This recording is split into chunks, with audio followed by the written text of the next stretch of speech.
Hey, Miesha. Hi. Obviously, this fight got postponed a little bit, but I'm curious how you're feeling ahead of this one on Saturday night. I think it was meant to be honest. I really wanted to fight July 2nd, but once that date was passed, then this has been the only date on my mind. So I was able to actually bring my kids out here to New York. Yeah, and after victory, we're gonna tear up the city a little bit, eat some great food. I'm really excited because I've always wanted to bring my kids to New York. It's one of my favorite places to visit. And if I was gonna fight anywhere else other than right in my Las Vegas hometown, it would be here in New York. Is there also a little bit of silver lining that we sometimes see these fights get pushed off these pay-per-view cards to the apex where there's no fans? Are you happy that you at least got to bounce right back still with the crowd? Yeah, I'm really looking forward to having the crowd again. I mean, it's been a long time since I fought in front of a crowd. If you think about it, since my retirement fight. So it's been a minute, and I think I'm ready for that. You know, I keep talking about proper progressions. This just feels like another one of those things, you know. When you look at the fight itself, how are you seeing it playing out? Are you seeing a grueling back and forth? Are you seeing a dominant performance from yourself? How are you seeing this one going on Saturday? I mean, I really want to make this fight the statement of my career.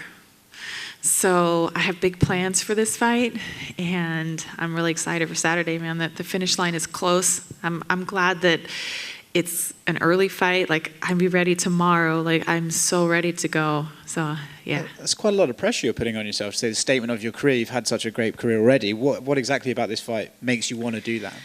Well, I'm dropping to flyweight, and I think I was always meant to be here, and I just never had the opportunity. The flyweight division wasn't introduced to the UFC until well after I retired. And this last fight that I was a really narrow decision loss to Ketlin Vieira really kind of prompted me. And I think it was important that I did lose that fight. I'm glad it was a very competitive one, but it was a bit of a sophomore slump, you know? So I think now I'm going to be coming into that. I look at this as like my junior year, and then, you know, I got to win this fight. And I believe that will put me in title contention. That's what I'll be calling for. How is the weight cut going? It's going great. I'm a professional. You know, I've got a great team around me. I got to give a huge shout out to Training Lab with Sam Calavita, because he's done amazing things with my body, very metabolically efficient, and we're going to make weight no problem. You mentioned about fighting for the title. It's funny, Valentina also mentioned your name after her last fight. I'm curious about your thoughts on her performance in that fight, a bit of a controversial decision for some people. And is it nice to know that the champion is even calling for you before you've even competed and won? Yeah, I was very excited to hear her mention my name, you know, because if the champion is saying it, you know, there's going to have some value in it, because she definitely has some pull in whether she goes up to 135 in fights or stays right here at 125. So I want to make that statement, and I want to say that, you know, she has work to be done here in this division. And you asked about her performance. You know, I don't think it was her best one. I know she had an injury, and everybody kind of has those fights that aren't their best ones. But I know what Valentina looks like at her best. She's an animal. She's an absolute beast. And I got to get this fight done with Lauren Murphy. You know, she's ranked inside the top 5. So for me, this is a real treat to enter a division, get a top 5 ranked opponent, and really be able to see in the near future that I think Valentina is on the horizon. Obviously, I don't want to look past Saturday night, but what would it mean to you not only to win a title again, but in a different division, become a 2-weight world champion? What would that mean to you, specifically that thing? Yeah, it would be an incredible accomplishment. You know, there's not that many people, I think, that have captured a world title in 2 divisions, and I don't think there's any moms of 2 that have done it.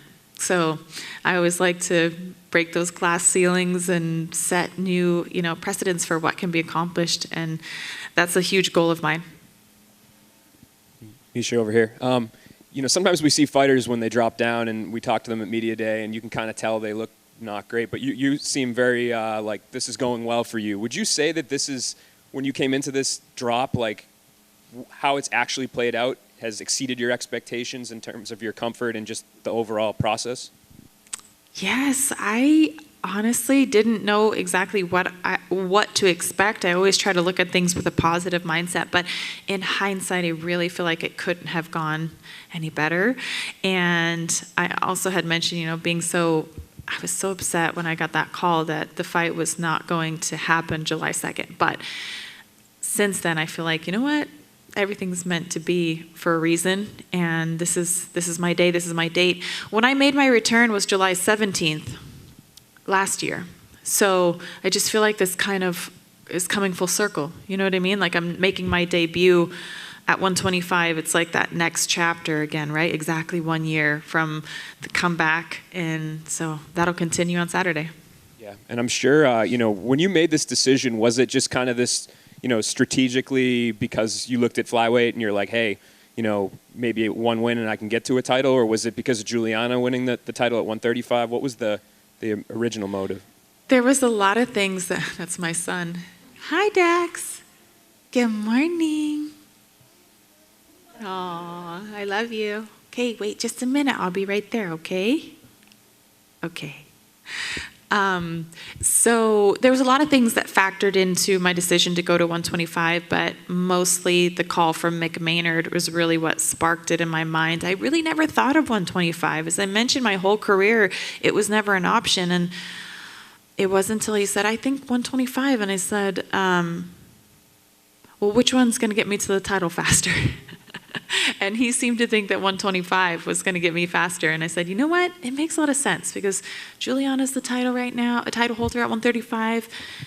This sets me up perfectly. And who wouldn't want to fight Valentina? I mean, with all she's accomplished. And I would have loved to have a rematch with Amanda, but I feel like Juliana getting it done the way she did, I got my fulfillment from that. And now I want to take out the other GOAT.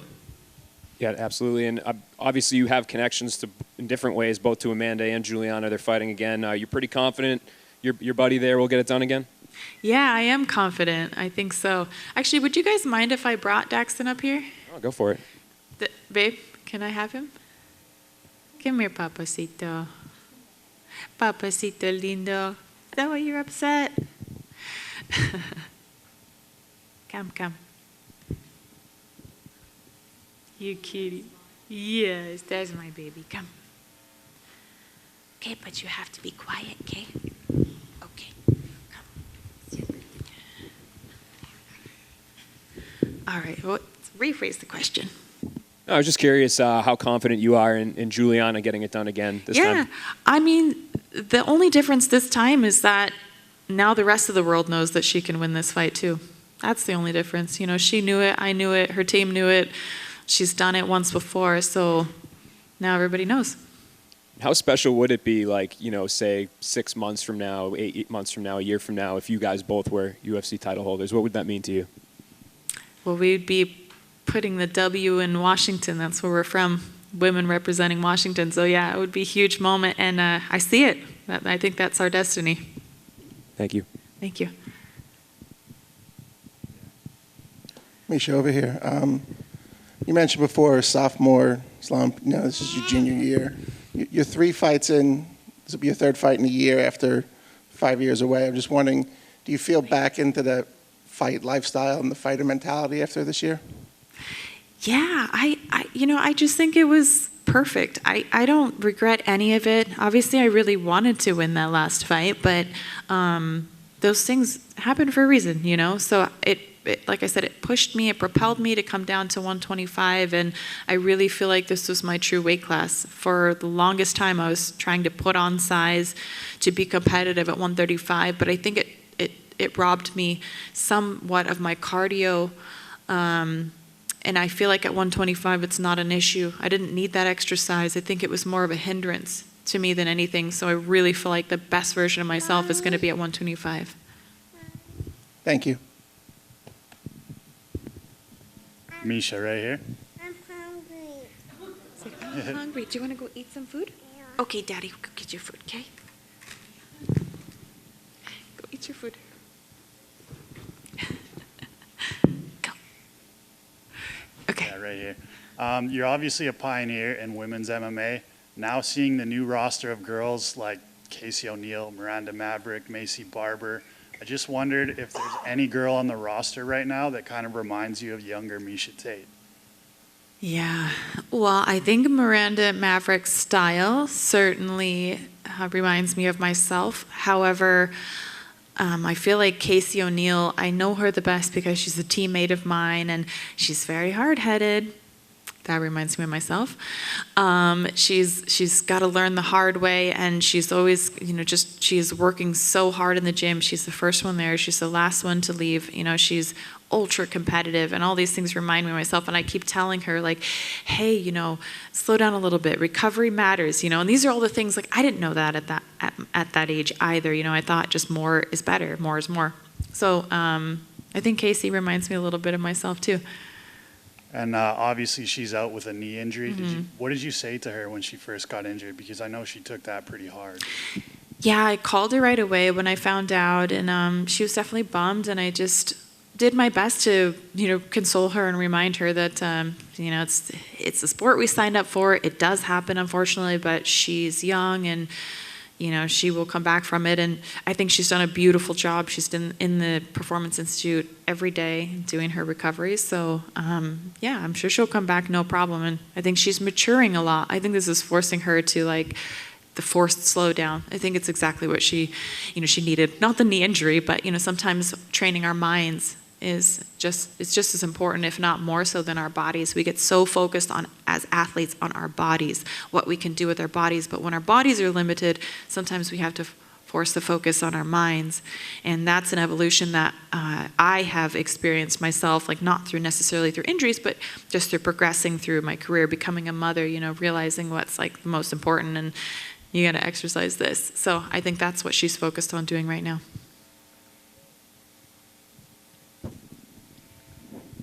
Anybody else? You said how you brought your kids to the fight. I saw on your Instagram that it looked like you had a first-time pilot on your trip here. Just wondering how the flight was.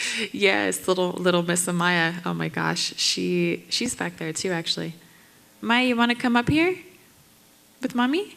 Come on, mamacita. Come. Yes, she flew us here, safe landing, relatively smooth. So this will be the first time that my children are in the audience with me. Yeah, right here. Go up the stairs. So Mama Bear is going to be present. It's not just going to be Miesha the fighter, but it's going to be Miesha the mama. And I absolutely refuse to lose with my two children sitting cage side. So you might be seeing me fighting with a little bit more vengeance than normal. That was kind of one of my questions. Is I've spoken to a lot of men, and they said having kids really changed them. Like kind of softened them or took away some of that killer instinct. Is that something you experienced as well? Did you say soften them? Softens you. You don't. Yeah. You're not trying to hurt people as much as you maybe were when you first started fighting. That's a great question, actually. It definitely changes me, but it's more my mental and emotional outlook towards people. I don't have a desire to have I don't need a nemesis. I don't need to wish people, ill will, or have these, for lack of a better term, like rivalries. I wish everybody well, but no, I don't think, like, the fighting part, that's what we sign up for. So, I'm going to try to destroy Lauren Murphy. I'm going to try to throw her head off her shoulders, like, if I can at any opportunity. I will take that, because these children of mine, like, this is who I'm trying to provide for, and I see her as a block to that. You know what I mean? That she's trying to take something away from not just me, but my children. So I feel like I fight much more fiercely than ever before. Okay, and then last one from me. Obviously, you're a pioneer for women's MMA. You're one of the biggest names in combat sports, especially women's combat sports. Have you ever trained with Lauren Murphy or Valentina? Because obviously those are the two names that are in your stratosphere right now. Have you ever trained with either one or had any personal interactions with them? I have trained with Lauren Murphy. When she was on The Ultimate Fighter, she came over, she switched the team, so she became part of our team. And I trained a little bit with her there, mostly grappling. She's a solid grappler. She definitely has her fundamentals down.